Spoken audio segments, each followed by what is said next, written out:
Yeah, of course. All right, let me see. Let me get my slides shared.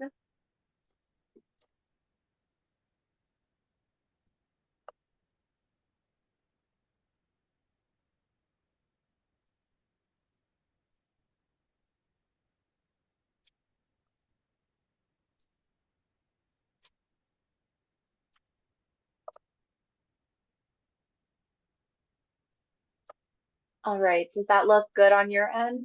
Looks great. All right, looks like I'm a slide ahead, but here's just kind of my opening slide. So today we'll kind of go through an overview and some updates about We Honor Veterans. And I'll also introduce myself and also bring up some kind of exciting things that are coming down the pipeline for all of you. So I'll present for about 20 minutes or so, and then I'll take my slides down and I'll open up the floor for any questions. So definitely feel free if you have a question that comes up while I'm presenting, or if you already have a question in mind about your We Honor Veterans program, anything like that, feel free to jot it down while I'm chatting, and we will definitely have time for all of that at the end too.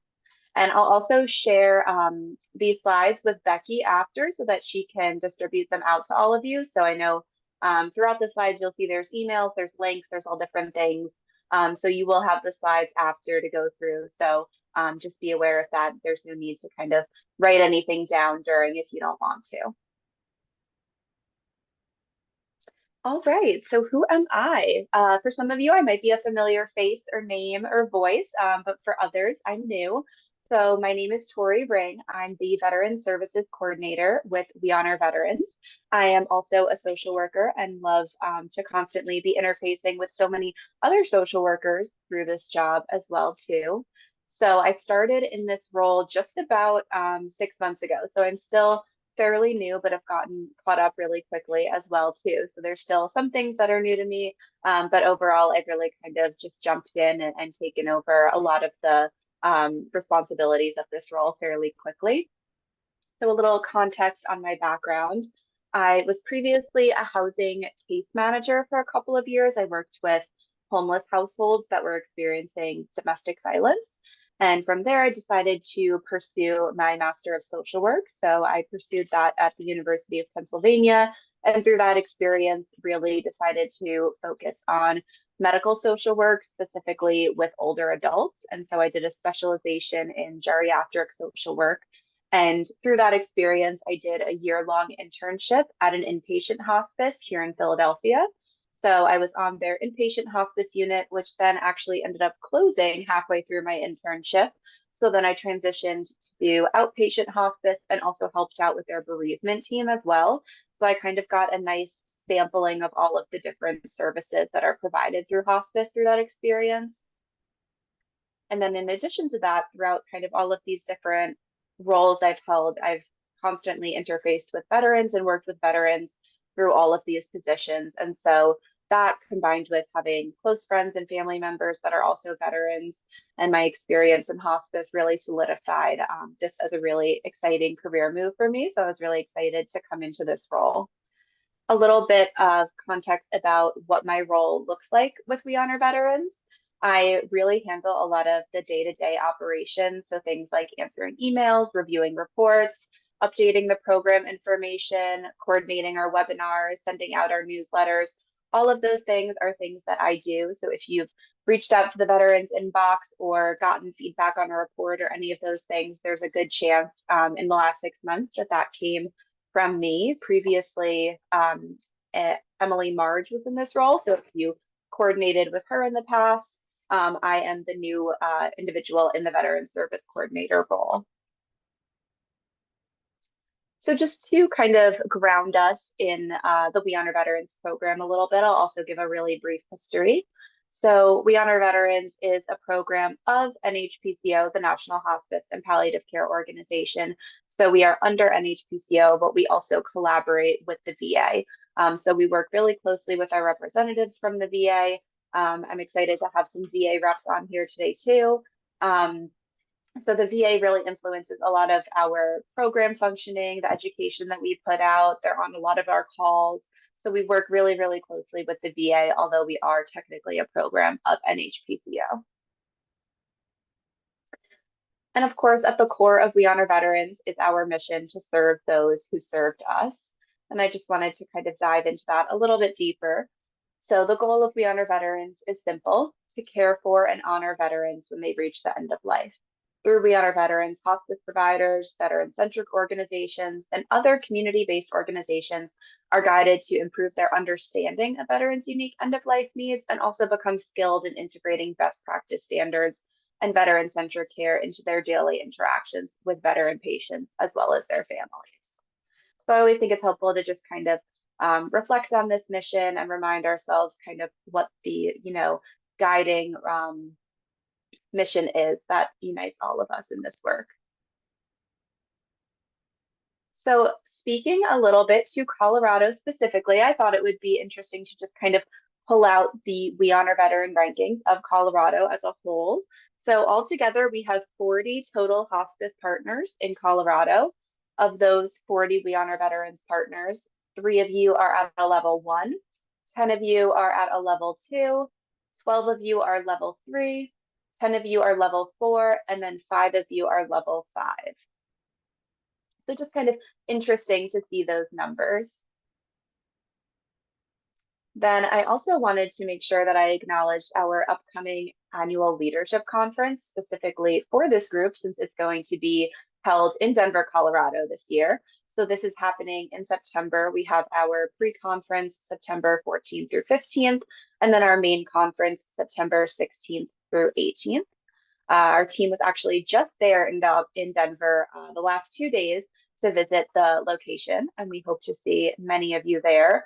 We also have our applications open right now for proposals. So if any of you feel that you have a good proposal, you're more than welcome to go onto the NHPCO site and submit that, or sign up if you're not already.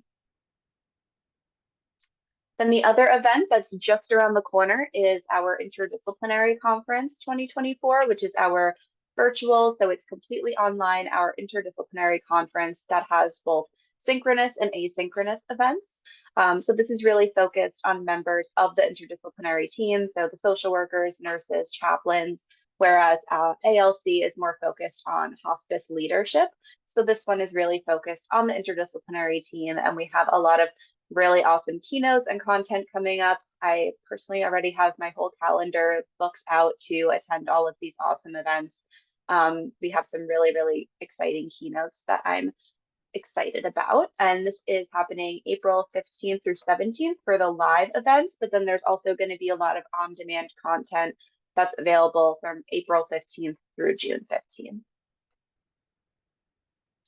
All right, so kind of transitioning out of those announcements into kind of a more general overview of We Honor Veterans, I just wanted to start at the very basic aspect of how to get into the partner portal. This is something I'm sure many of you are familiar with, but in case there's anyone on the call who's newer, this is our We Honor Veterans homepage, and you'll see up here in the upper right-hand corner, we have this partner login button. So this is what you would click on if you are looking to log into your account. And the partner portal is really the hub for everything that you're going to submit to us, all of your contact information. It's how your information is also reflected in the partner directory. So it's also a good place to update your contact information or your organization's name or anything like that if that changes. You can also access your logos here. So if you just became level 4 or level 5 or whatever the case may be, you can log into the partner portal and access your logo through there. You can also review your past submitted reports in the partner portal. So really just an essential part of the We Honor Veterans program. So getting in, once you click on that button, you'll be taken to this screen and it'll ask you for your organization ID. This is just a unique mix of letters and numbers. It's unique to your organization. And just as a note too, we don't have a password requirement. There's no username. It's really just that one organization ID that you need to log on. If you don't have your organization ID, you can click Forgot Your Organization ID and they'll send you an email. And if you're still having trouble accessing your account, perhaps there's been some transition in staffing, or you just completely forgot the number, just reach out to me at the Veterans Inbox and I'll be happy to get you set up and connected so you can get into the partner portal. So going through the different levels of We Honor Veterans, as I'm sure you all know, We Honor Veterans is a tiered system. So we have 5 levels. Level 1 through 4 are open to any hospice provider organization. And then level 5 is reserved for those who are also members of NHPCO. So in the next few slides, I'll walk through each of these levels and just kind of tease out the requirements for each of these. So if you're at any of these respective levels or working on getting towards the next level, this is a good time to just kind of get a review of those level requirements too. So this is also just a page I wanted to highlight. This is a screenshot of our level 1 requirements page. And you can see here on the left, we have this page for each of the levels. We actually just updated our level 5 requirements page, which we'll get to in a little bit as well. But just wanted to pull out this resource since it's a good place to see all of the required activities for each level in one place. And like I said, I'll share the slides and you can always click on that button to be redirected there too. So level 1. Level 1 can be broken down into 3 main components. We have our organization education, community engagement, and our policies and procedures. So for organization education, we're asking that you conduct 3 veteran-specific presentations for your staff and volunteers. For the community engagement piece, we're asking that you review the Hospice Veteran Partnership Toolkit. And for the policies and procedures, we're asking you to review the military history checklist, begin to integrate this into your intake procedures, and also make sure that you're identifying a key VA contact that you can reach out to if you have any questions, if you have any patient-related needs, anything like that. Just somebody within the VA, perhaps like Laura Madeline, or maybe Laura Madeline can help you get connected with somebody, but just somebody that you can really go to ask those questions. So level 2 focuses on organizational capacity. So again, we have 3 different components in organization education. We're again asking that you conduct 3 veteran-specific presentations for your staff and volunteers. And we're also asking that you make sure that you're integrating some sort of veteran-specific content into orientation for new staff or new volunteers that come on board. For community engagement, we're asking that you conduct 2 veteran-centric outreach presentations and also continue to stay active with your Hospice Veteran Partnership, which of course all of you are since you're on this meeting today. And then for policies and procedures, we're asking that you just fully integrate the military history checklist into your intake process and also review our standards of practice. Just to kind of go over the difference between organization education and our community education presentations, since I think this is something that we commonly see a little bit of confusion around. So our organization education is education that's designed for your organization's staff and volunteers. So this has to be veteran-centric and end-of-life focused, and the goal is really to increase your staff and volunteer capacity to serve veterans' unique needs at end of life. So we have a ton of different resources. I'll go into that a little bit in later slides. But any of the resources that are available in our resource library, we have over 300 resources. Any of those can be suitable for this, or you're also able to incorporate any outside materials or trainings, either ones that were created by your organization, by your VA, maybe even having a veteran or veteran family member come in to speak. There's also a lot of other organizations that present or produce really great materials, such as Psych Armor. So this can be either items that are within our resource library or also any sort of outside materials that are still relevant to being veteran-centric and end-of-life focused.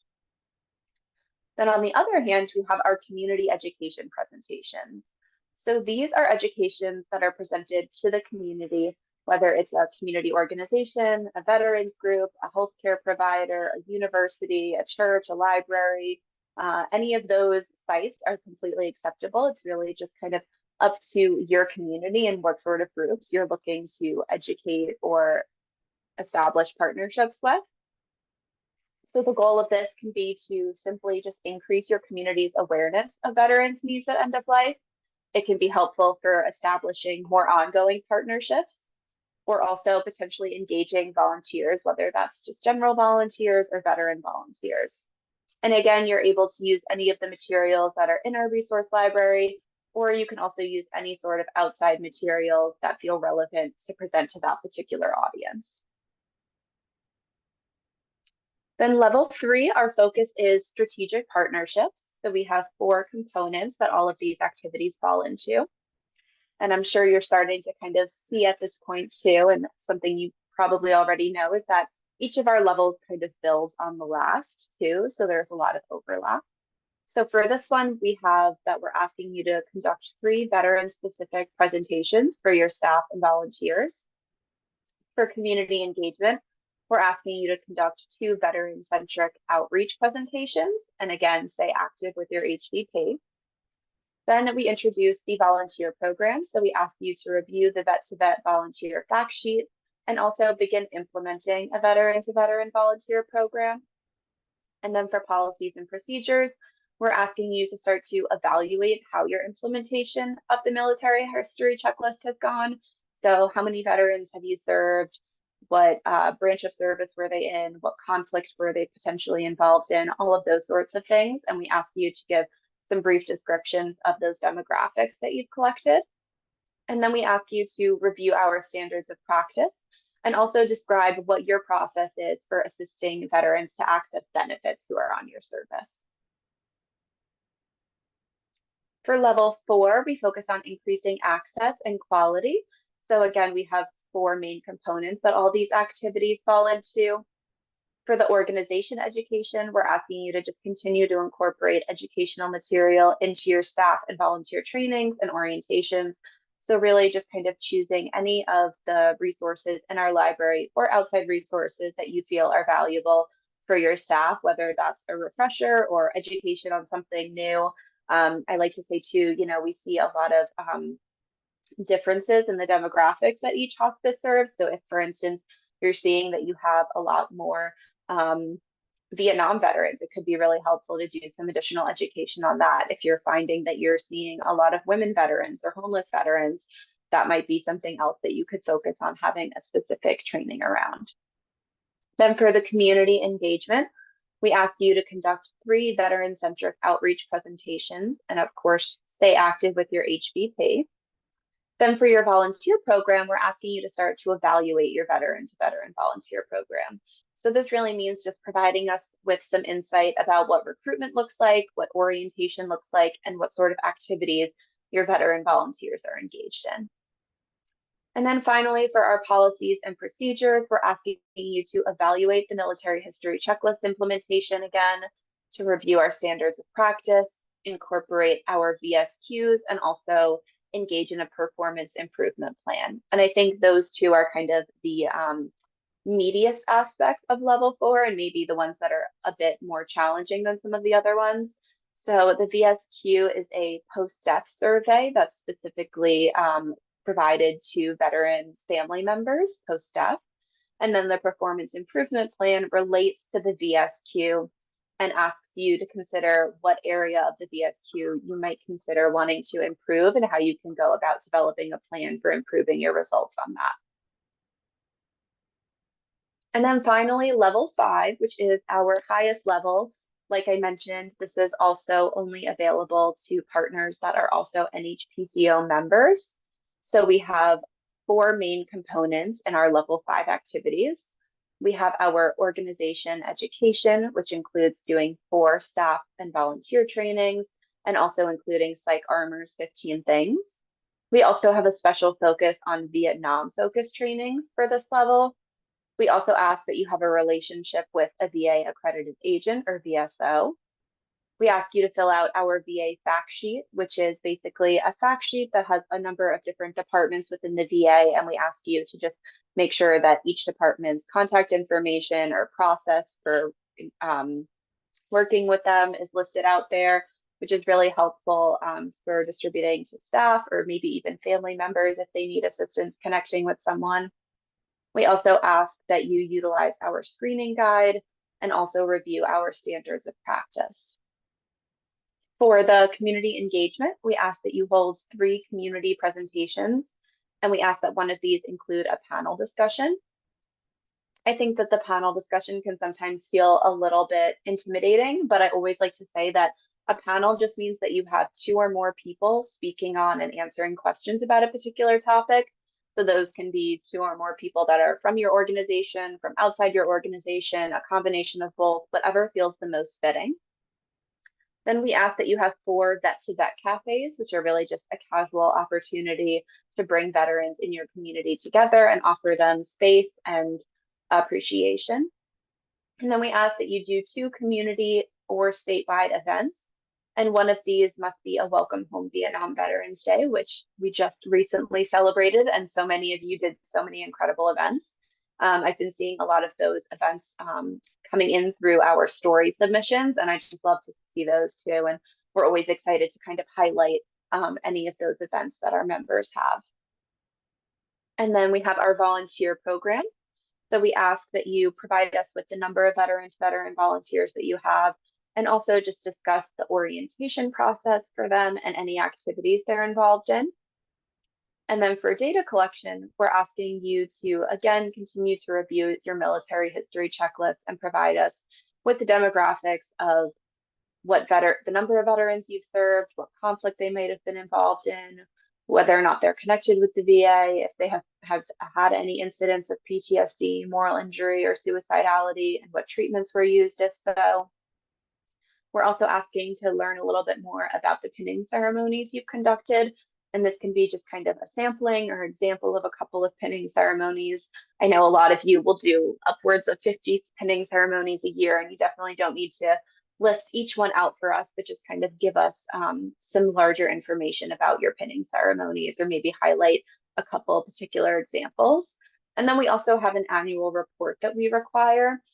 And this report is really just a very good way for you to kind of provide your year in review of We Honor Veterans. We know that level 5 is a lot of work, and we also know that it's a really incredible accomplishment for all of those of you who are able to complete it. And so the annual report is just a really good way to kind of summarize your year, include pictures, include examples, maybe highlight a particular veteran volunteer or a particular event that you did, and just have something that you can either send out to your community or your staff or whatever the case may be. So then getting into our level 5 improvements, as many of you may know, we did just launch some improvements to our level 5 programming. So this is specifically a refresh to our level 5 materials. And then we also came out with a new cohort system, which we're using for collecting completed level 5 reports. You'll see I have a link here to the full details of this, which are listed on the We Honor Veterans blog. Some of you might have also joined us for our forums that we had. We had 2 forums. I'm trying to think, right in the middle of March. So just a couple weeks ago, we had those forums, and I really just kind of talked through all of the changes and what to expect and how this is going to impact your particular organization. So on that blog posting that's linked here, we also have a recording of those forums too. If you weren't able to attend, you can always review it there. But when I send this out, I definitely recommend taking a minute to review that if you have any questions on it or you're not sure about it just yet. And then in the next few slides, we'll kind of walk through some of these improvements in a little bit more detail too. So this is a screenshot of our level 5 requirements page that we've updated. So you'll see that that nice big level 5 overview video is one of the awesome new tools that we're coming out with to help you guys complete level 5. So that's a video that I just walk through in detail each and every step of level 5 and just kind of tease out exactly what we're looking for each activity, just so that you have a really good understanding of exactly what the level 5 requirements entail. And this video is about 20 minutes long. We have a lot of other exciting additions to our level 5 webpage. Beyond just this video, we have an exciting checklist graphic you can use to help you keep track as you go through level 5. We have, again, the details on that cohort system as well, too. So if you have any questions around that, it's a good place to go. And then we also have an example report that was completed by one of our previous level 5 members who allowed us to use their report as an example for all of you to use as a reference if you need. And we also have a ton of additional resources that I've mentioned, such as our standards of practice, our screening guide, templates for the annual report, templates for the fact sheet, lots of really good stuff on there. So we try to make it as helpful as possible to give you all of the tools that you need to complete level 5. And again, there's a link to it right there. And so you'll be able to review that after if you haven't already. I'll also add, we enhanced a lot of the materials, but overall the requirements for level 5 are remaining exactly the same. Primarily, we just focused on improving the language to ensure comprehension of each of the activities. And then we also removed the required data workbook. So we used to require the data workbook for you to list out how many veterans you served, the dates of your trainings, things like that. And we found that that was just a repetitive requirement. So we still have that available for you to use if you want to on the site, but you don't have to, you're not required to submit it anymore. And then we also updated our mentorship agreement a little bit. So we just updated the language there and also are requiring that if you are level 5 and you want to serve as a mentor for lower level partners, that you are somebody who can attest that you're highly aware of We Honor Veterans, and also somebody who can attest to being a We Honor Veterans primary contact for 1 year or more. So those are really the main changes. Everything else is largely exactly the same, but just with some added language to improve comprehension. And this is our level 5 report template. This was also updated. This is also on that level 5 requirements homepage. So we have an updated level 5 report template and level 5 renewal report template. And this is where you'll see a lot of that enhanced language for each of the requirements, just to make sure that we're communicating to all of you as clearly as possible what the requirements are for each of these activities. And we also really encourage you to use these because we do have limited storage on our site. And so we're only able to store unsubmitted reports on the site for 90 days. And for that reason, we really, really just encourage you to have some sort of physical copy that you refer back to and utilize throughout the year, since we know that level 5, of course, takes more than 90 days to complete. So whether that's printing out and using this template or just having a binder or a notebook or a Google Doc to refer back to, really just want to ensure that everybody's keeping track of their level 5 activities throughout the year. And just jumping into a quick overview of the cohorts, I don't want to spend too much time on this because I know not everyone here is necessarily a level 4 or level 5 member. But if you are either level 4 and you're committed to level 5, or if you're already level 5 and will be renewing level 5, you should have received an email informing you of which cohort you were sorted into.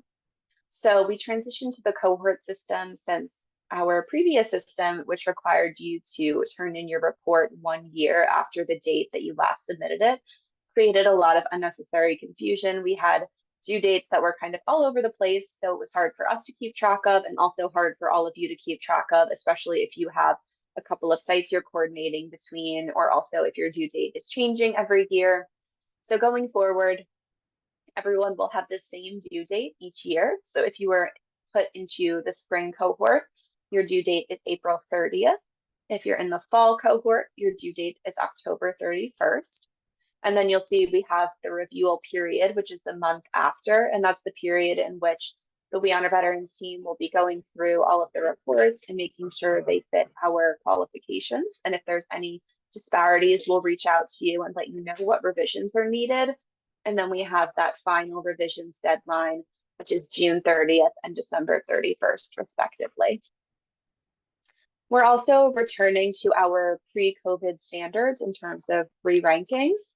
So if your organization is not able to submit your report by the respective due date, or if your report is disapproved and you're not able to complete all of your required revisions by the revisions deadline, your organization will be re-ranked at level 4. But I also always want to add too that if you are re-ranked at level 4, you're still more than welcome to pursue level 5 in the future. However, we do ask that you switch over your logos and all of that material to level 4 in the interim while you're working towards getting back to level 5 again. And again, the complete details on all of this are on that blog post that's on our site. It really tries to answer every and any question you might have about this. But if there's something that we missed, I put my email address in my little, what is this called? Nameplate or whatever. So my email's there, my email's in the slides. Definitely just reach out if you have a question. So transitioning back to some of the more general material for We Honor Veterans, this is another one of our just kind of tip sheets that I'll send out for Becky to send to all of you. This just goes through some of our top 10 features that are important for you to all be aware of. We have things like our events calendar here, our Hospice Veteran Partnership roster, our Level 5 mentors, our blog, our newsletter. So just a good place if you're somebody who's maybe newer to We Honor Veterans, or if you're working on getting your program reacclimated, this is a good sheet to kind of go through and make sure you're aware of all of the resources and tools we offer.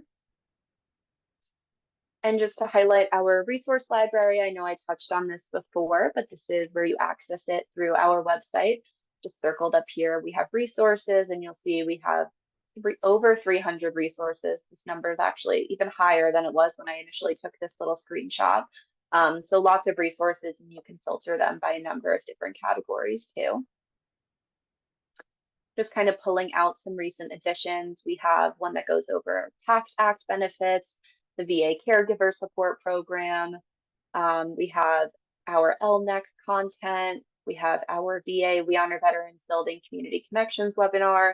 So a lot of really great webinars that are really helpful either for your staff's use or for use with community organizations that you're reaching out to. And this is also our calendar. This is our March screenshot, so April looks a little bit different. But this is also a good place to refer to. I know I've mentioned that you can use outside resources too for your educations or outreach presentations. And this can be a really good place to find some of that content too. So throughout the year, we're always just kind of adding events here, whether that's events that are featured by some of our other partners that are having an event that's open to the whole community, or if it's a VA event or an event sponsored by another veteran-centric org, we like to put them all here as long as they're veteran-centric and end-of-life focused. We also have our office hours that are posted in here too. So we have 2 office hours per month. And that's also a great place if you want to kind of get to know some of your other We Honor Veterans partners, or ask a question, or just share a story or experience that you've had. I think our next one, actually, I can't think of when it's coming up next, but it must be in the next 2 weeks because we had one earlier this week. And then also just a reminder to register for our partner networking call. This is happening next week on April 11th from 4 to 5 p.m. And we have a really, really full and exciting agenda beyond even what is noted here. So we'll have some exciting news being shared from our policy team at NHPCO. We'll have representation from the VA on. We're also going to spotlight one of our partners that did a really exciting Vietnam Veterans Day event. And we're also going to have Dream Foundation on to discuss Dreams for Veterans, which is the only dream granting service specifically designed for veterans who have dreams that they're hoping to realize at the end of life. So they'll give us a little bit more information about exactly what service they provide and how you can also apply if you have a veteran who's interested in having a dream granted at end of life. And then just going over another great resource that's free for all is Caring Info, which is an NHPCO resource. And this provides a lot of really good information aimed at helping both patients and families understand topics related to end of life. So again, we have a ton of resources on a variety of different topics here, like talking to children, completing an advance directive, understanding palliative care versus hospice care. We also have our resources available in a number of different languages as well too. So a really helpful resource if you have family that needs a little bit of additional education, or even if you're kind of feeling like maybe yourself or your staff are struggling to have a conversation with somebody, this can be a good place to refer back to get some additional support around that. And this is completely free for everyone to access. And just before I wrap up and turn to questions, I also wanted to make sure everyone's aware that we are currently accepting submissions for our Veteran Volunteer Award. So we're looking for nominees that are a volunteer at your hospice and are also a veteran or active duty military member. The nominating organization must be a level 1 or higher within We Honor Veterans, and you also must be an NHPCO member to nominate somebody. We have the full details of this on the blog on our site, which I can include the link to that in my kind of follow-up email to Becky to send to all of you, but you're also welcome to kind of just scan this QR code and be taken to the page where you can nominate a veteran volunteer. And we are accepting nominations through April 30th. So definitely a really exciting way to honor one of your veteran volunteers. And on the site too, you can also read a little bit about some of our previous veteran volunteers that have been honored. And we present this award at that annual leadership conference that's happening in your backyard in Denver in September. And with that, I will wrap up and turn to questions. But I also just kind of want to reiterate that I'm here to help, our director's here to help. So if you ever have a question, just reach out to us, whether that's at the veterans inbox or directly to me at my personal email. We're happy to assist you. No question is too big or too small. And like I mentioned as well too, I've been here for 6 months, so there's still a good amount that I'm not as aware of. And if there is something that I need a little support on, I'll always just loop in Catherine, who's been the director for several years now, and is a really awesome resource. And now I would love to open it up to any questions. I'll stop sharing my slides in a second so I can see all of your faces, but would love to hear any questions or any stories about how your program's going, anything you're having challenges with. Happy to hear from all of you. So let me just stop sharing. Well, hi, you guys. I'm Mary Ozanek. I'm the volunteer coordinator at Colorado Palliative and Hospice Care here in Denver. And I think what has intrigued me is the enormity of the responsibility that we have to learn how to treat our veterans with the respect they deserve. I, I admittedly have a fairly large learning curve. And there's things that I didn't even anticipate or contemplate. And so, yeah, I appreciate absolutely everything that you guys have on your website and your blog. And that's, it's kind of, it's a big burden. I'm not burden of responsibility, a burden of responsibility. Absolutely. And I think you come at it with the perfect mindset too of being very forthcoming with the fact that there's so much that you don't know too. I think sometimes more complications arise when somebody wants to kind of pretend that they're a specialist on something or that they know everything. But I think coming at it with that sense of humility too, of like, you know what, there's a lot that I don't know and a lot that I still have to learn is really wonderful too. Yeah, And like I Tori. said, we have 300 resources and we by no means expect that you're going to get through all of them. But we also just kind of want to encourage you to pick and choose which ones are most needed for your community, whether, there's need for specialized resources on women veterans or LGBTQ veterans or homeless veterans. We have a lot of resources on there too. But thank you, Mary.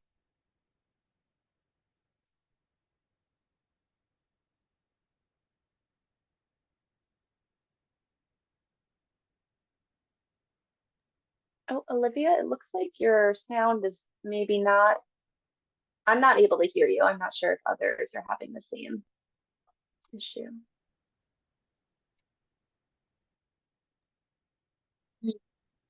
Oh, when you were close, we heard a little bit. Maybe if you lean into your mic on your computer, I don't know. Okay. Are you guys able to hear anything? It's wobbly. I'm sorry, Olivia. Could you type it in do you have a question? Could Yeah. you type it in the chat? Yes. I don't know that we've met. Olivia, it's nice to meet you. I know Pikes Peak is a level 5 partner, if I remember correctly. It's nice to meet you too.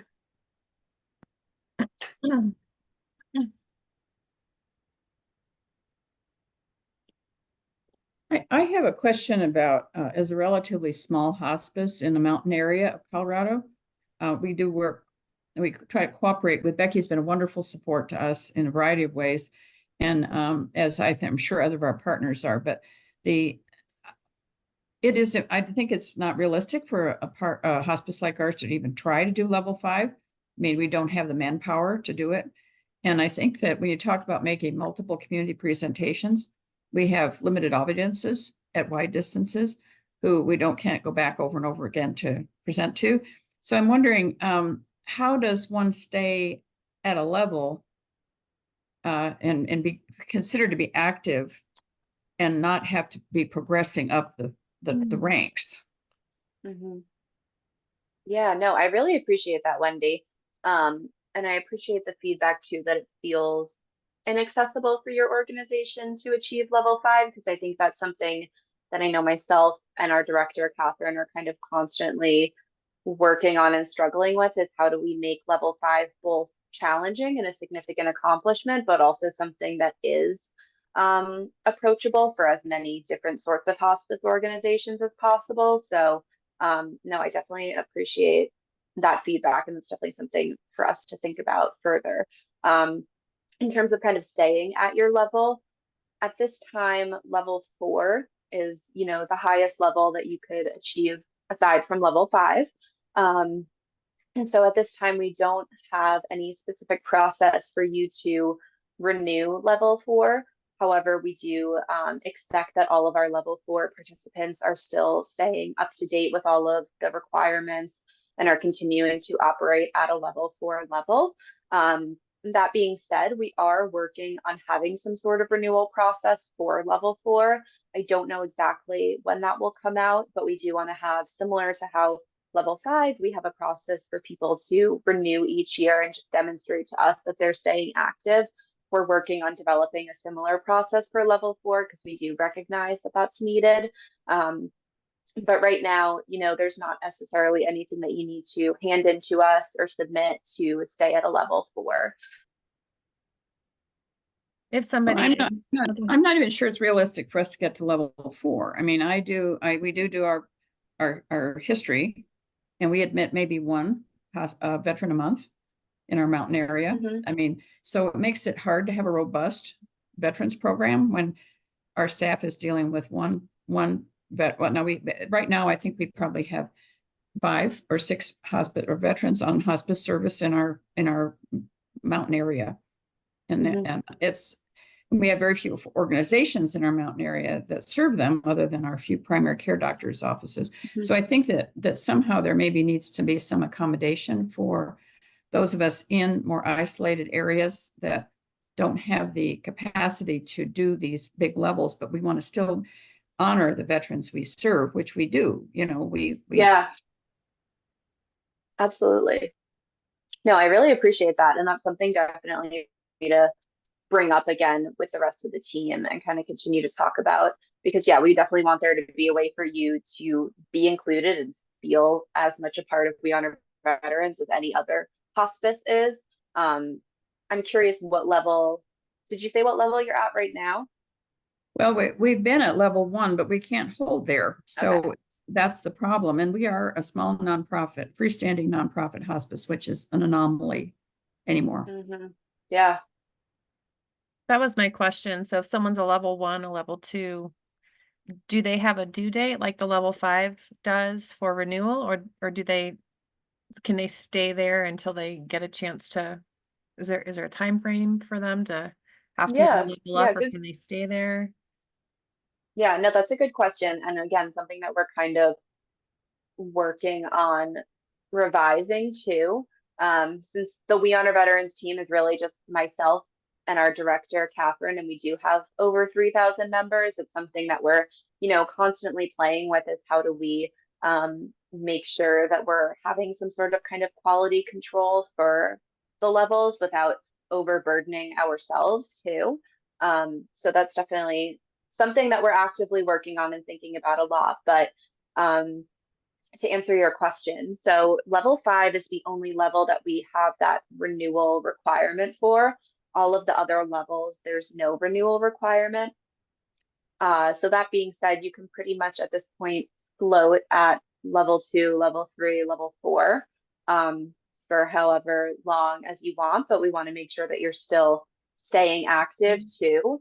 However, that, I guess, process for us to determine whether or not somebody's active at level 2 or level 3 or level 4 isn't necessarily something we've been able to formally implement yet. Level 1, I can speak to a little bit more. So that is something that right when I was starting off in this role, they completed an audit to remove some of our inactive partners from the site. And that really focused on our recruits. So people who basically just put in their information but didn't submit any reports. And then our level 1 partners. So they were removing anybody from level 1 or recruit level who had not submitted a report within 1 year or more. And that's not necessarily a hard and fast rule in the sense that it's not going to be every year removing everybody who's been inactive, but something that every so often they are going to go in and do their best to, we partner with a third party and they're going to do their best to remove some of those accounts that are, being stored on our site and kind of taking up space, but not necessarily, to our knowledge, actively participating in the program.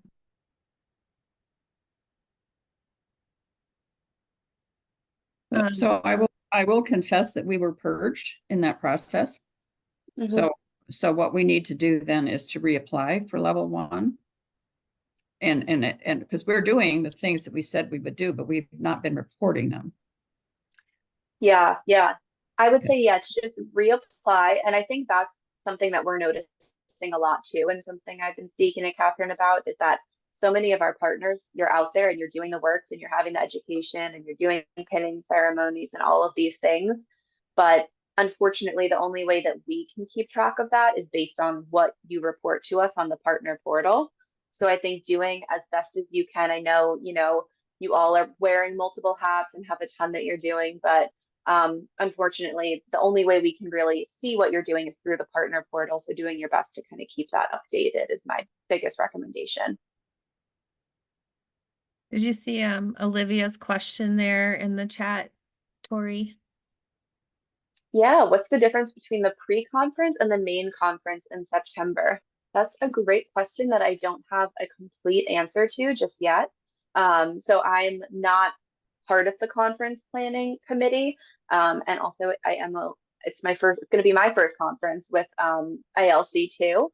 I'm sure they have more information about it on the site, but if you also want to email me separately, I can definitely get you connected with the team who's really working a lot more closely with that to get you their information. But I know that they do like some specific trainings and things like that too. So we have like our manager development program, which I actually just got to recently audit. So that's in the virtual format, it takes place over 6 weeks. But if you did it in person in Denver, it's like a 2-day intensive. So I know that's one of the offerings, but I don't know a complete list of all of the different offerings for pre-con.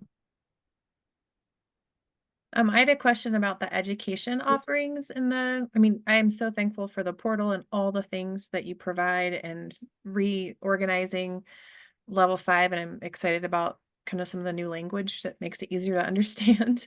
But I'm curious about I don't say this word correctly. Differentiating, is that the way to say it? Between education that would be for a layperson, for a volunteer, for someone that's not clinical, versus education that would be promoted for clinical staff, because I feel like the education that's clinical, giving it to people who aren't clinical is confusing for them.